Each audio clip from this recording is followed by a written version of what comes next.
So hi guys, we're now cooking kansi.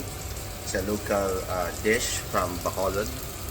It's composed of um, bulalo and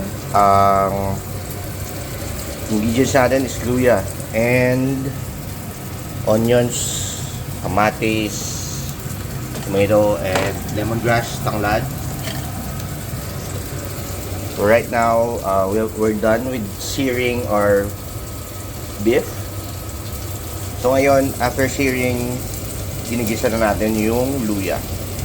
So honestly, medyo kulang-kulang yung ingredients natin. So we have to make do of what we have.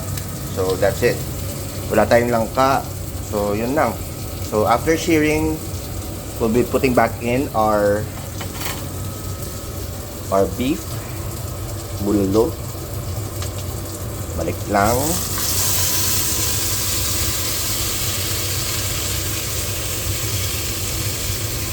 Sensya na kayo. Wala tayong editor. Di natin alam paano gumawa nito. So, yan.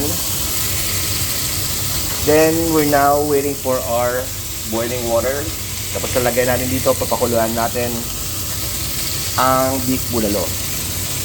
And after that, we just have to wait for like an hour or an hour and a half para lumambot yung baka natin. So, yan na muna.